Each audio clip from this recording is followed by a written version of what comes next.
Today, I'd like to talk about my career through the agencies that I've been with through the years.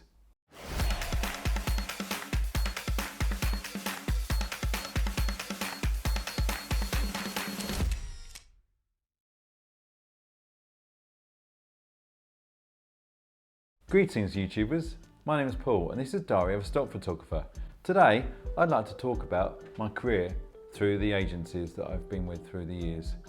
After a few years travelling and photographing concepts back in the 90s, I felt like my portfolio was good enough to start approaching photo libraries. There was a book called the Freelance Photographer's Market Handbook, which had the addresses of all the agencies that you could contact with all their submission requirements. I made a number of inquiries and at one point submitted my portfolio to an agency called Zefa in London. They in turn sent my portfolio to their sister company in New York called the Stock Market. And they eventually directly offered me a contract. I couldn't believe it. At 23 years of age, living in Hertfordshire, and now I was with an agency in New York. I had already planned to go on a trip to New York a week before Christmas, and now I could go and also visit the agency and sign my contract in person. I never forgot coming back from seeing the agency and meeting my editor for the first time and signing the contract, and then meeting my friends back in the hotel restaurant, clutching the contract with a huge grin on my face.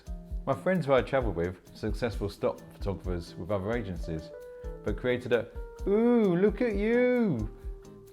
You're now with the stock market. I wish I could be a stock market photographer too." In 2000, the stock market was later acquired by Corbis, which was much bigger and owned by Bill Gates. And then after that, Corbis started to sell images on their website, and eventually the agency went completely digital. Photographers could upload images and customers could download images via their internet website. I had a friend tell me on a trip once how perhaps one day my editor could see my images while I was still on location, and that maybe they could request an image, vertical or horizontal, while I was actually on location. At the time I thought it was science fiction, and now that is not uncommon, especially in sports matches. It was very risky and a lot of effort, but I shot exclusively just for them, and they wanted my images exclusively, so I could not sell the images to any other agency. I had a great editor all that time, the same editor for almost 20 years. It was common in those days to have the same editor, and they've even told about times when photographers kept their editors like they kept their hairdressers. They gave me advice on art direction and ideas I was working on. Over the years I travelled extensively and shot concepts that would take a long time to produce, and completely working on them on Photoshop. I had some images that I worked on that took over a year, and I worked on these on and off alongside other images. This is something that would not be considered anymore. And often these images I'd work on, submit it to my editor, they would tell me some art direction on how to correct it and send it back to me, and so on over a couple of months. Then I started to shoot footage as well, but unfortunately they closed in 2016. I do not know whether it was wise to be working just for them, but they were the second largest agency in the world at the time, and it was a lot of effort creating images just for them. But it meant that when they closed, I lost my main source of income.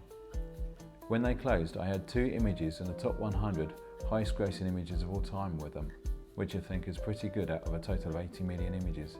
They were a pioneering agency, selling images in many different subjects, and I was proud to have been a photographer with them. 20 years with one agency is a pretty good run, I think. After they closed, my images were migrated to Getty Images, which seems like a fantastic idea at the time, but over time I began to think that it may not have been a wise idea, and having my images exclusive to one agency was not the best thing going forward. Sales had not taken off as I'd hoped, and after a couple of years with a heavy heart, I decided to leave them and start submitting images non-exclusively to other agencies, predominantly microstock agencies like Adobe Stock and Shutterstock. I had also started to submit stock footage as well to Pond 5. I'm not sure what the future holds for stock. The industry has changed a lot since then, and my career has changed a lot since then as well.